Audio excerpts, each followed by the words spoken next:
Pinatawag kita dahil sa magagandang reports na natatanggap ko tungkol sa'yo. Well, actually, ayon sa sarili kong observation, nakikita kong pwedeng-pwede ka ng pagkatiwalaan, Butch. I am recruiting you to be a member of an elite striking force team. Kinagagalak ako, sir.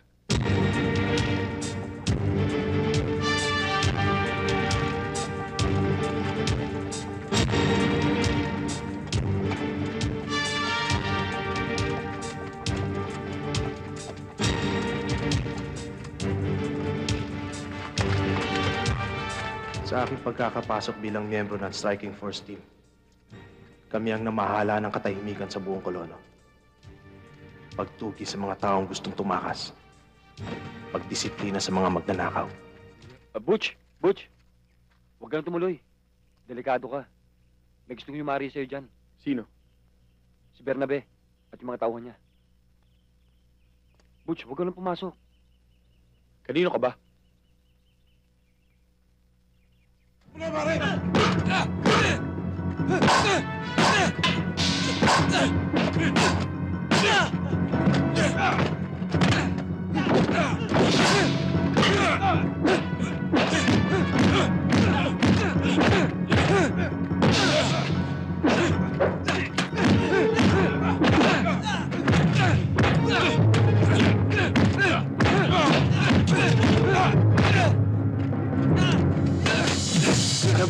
Matapang ka rin pala eh. Butch!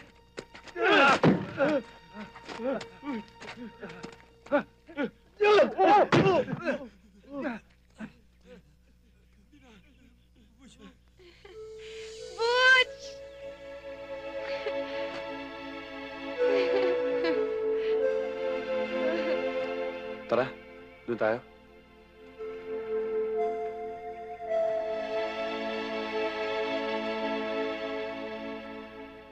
Ang tagal mo hindi nadalaw, ah. Buti naman pumunta ka. Miss na kita. Hindi mo ba natatanggap yung mga sulat ko? Matatapos na kasi ako sa medisina, kaya lagi akong abala. Siya nga. Masayang nga ako eh. Nakarating ka. Dito na tayo maghapunan. Magpapautos na lang ako. Mag-picnic tayo dalawa.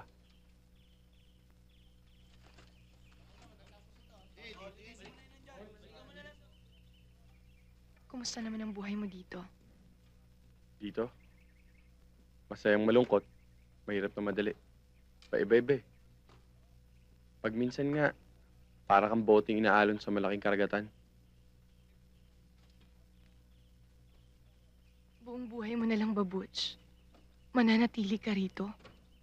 Hindi naman buong buhay. Gagawin ko lang lahat ng kabutihan sa abot na aking makakaya para hindi na makabalik dito. Meron ka pa bang dapat balikan sa lugar na gaya nito? Ang mga lugar na to, mga bilangguan at ang mga selda. Ewan ko. Pero ikaw, ano ba nakikita mo sa mga kulungan na ito? Basurahan ng mga latak ng lipunan. Ako rin minsan akala ko, dito na ang lugar kung saan tinatapon ng mga taong walang kinabukasan. Pero sa panahong inilagi ko dito, nakita ko na meron pa mas malalim na kahulugan bukod sa mga yan. Sa loob ng mga pader na nakaharang, sa likod ng mga rehas na nabubulok, ay ang mga presyong pinakalooban ng pinakadakilang kaloob ng Diyos. At yan ang buhay. Isa lang ang buhay. Bukas maaaring wala na ito. Kaya't dapat pagbutihin mo, ingatan mo, at mahalin mo. Ang buhay na pinagkaloob sa'yo ay siya rin pinakadakilang handog na may aalay mo sa Kanya at para sa iba.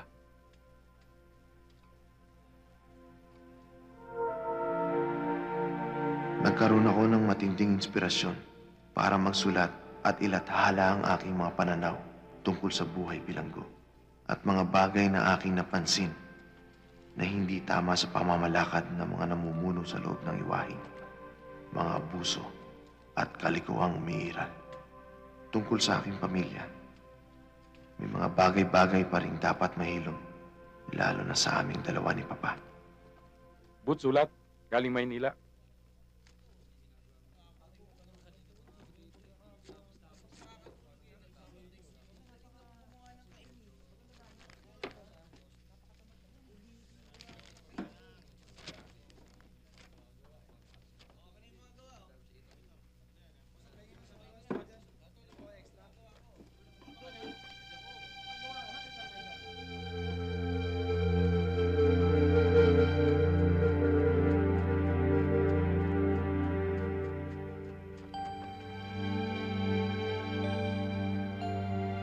Hinarap ko ang lahat ng may tapang at tibay ng loob. Subalit ang nilalaman ng sulat na yun ay higit sa aking makakayanan. Hindi ko matatanggap na pinuputol na ni Met ang aming relasyon. Tinatanong ko ang aking sarili, ano ang aking kasalanan? Sadyang ganito ba kalupit ang tadhana?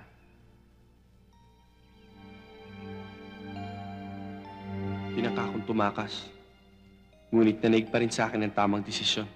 Napag-isip-isip ko na ang mga balakid na yon ay kasama upang magkaroon ako ng tibay ng kalooban.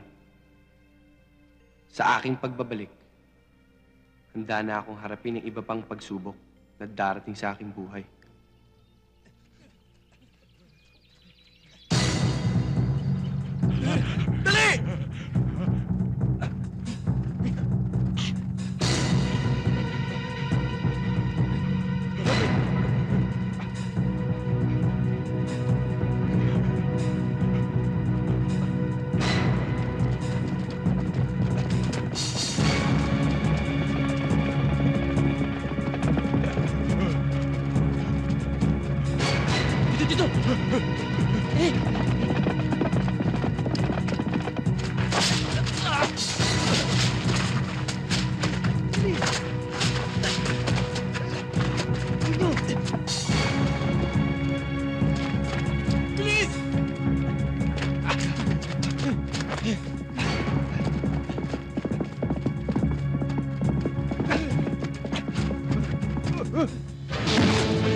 Wag, boss! Suko na kami!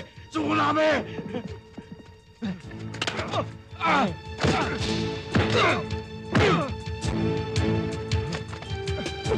Totas! Hintay mo ko!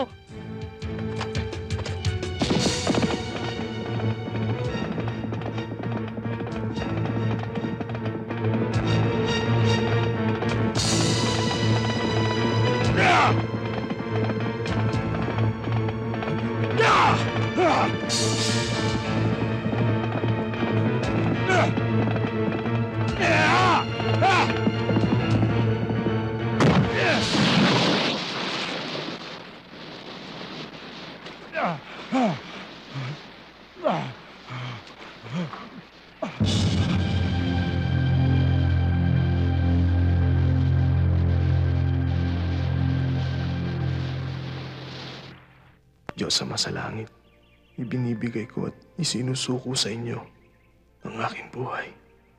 Ako'y maglilingkod sa inyo. Gamitin mo po ako upang akayin ng mga naliligaw ng landas.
Mga kasama, huwag niyo na ituloy yung binabalak.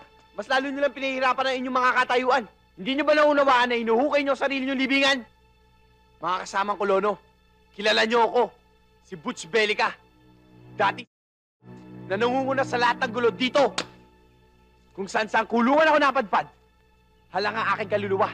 At wala akong kinikilalang Diyos. Kahit sino hindi kinurungan. At wala akong kinakatakutan. Magpatayan tayo, okay lang yun. Gusto ko yun. Wala akong inaatupag. Kung sino man ang umarang sa akin daan, ay sinasama ko sa impyerno.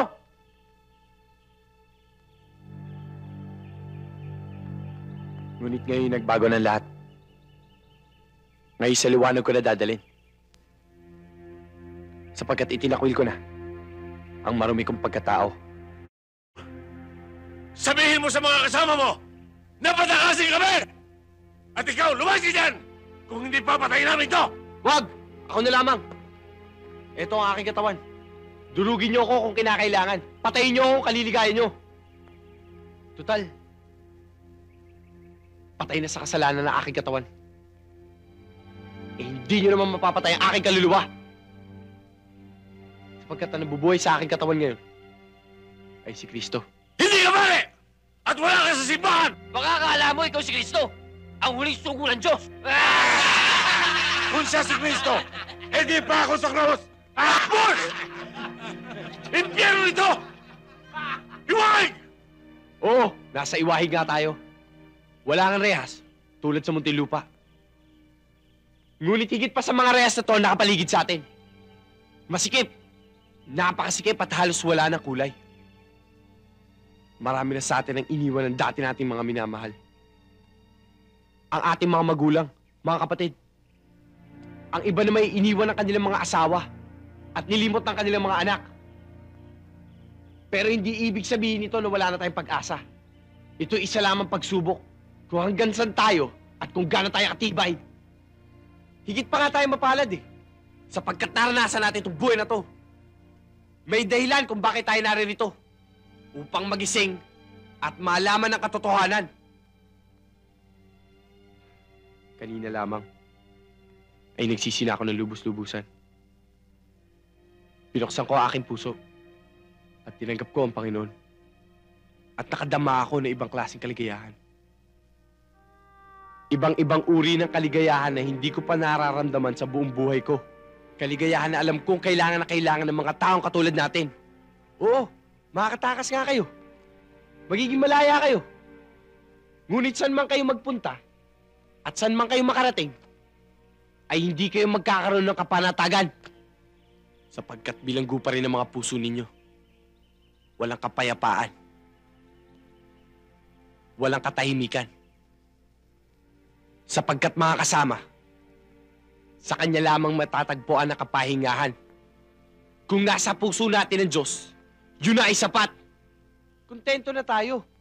At kahit saan ka magtungo, at kahit nasan ka, may katahimikan ang kaluluwa natin. Kaya ano una, magkakasama tayo dito sa impyerno.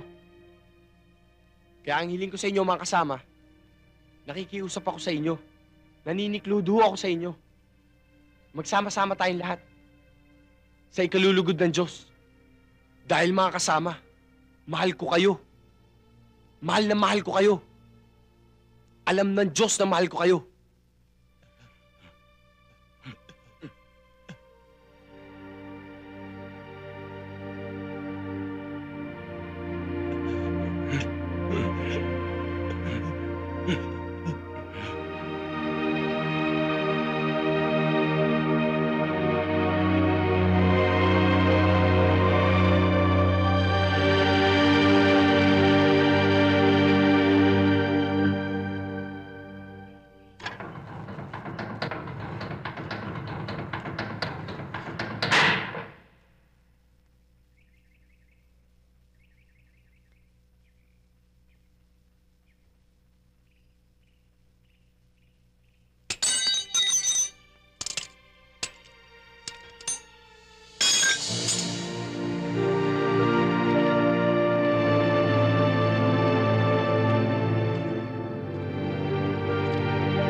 Yung araw ding yun, ipinabura ng maraming kolonos ang mga tatong palatandaan ng kanilang gang affiliations.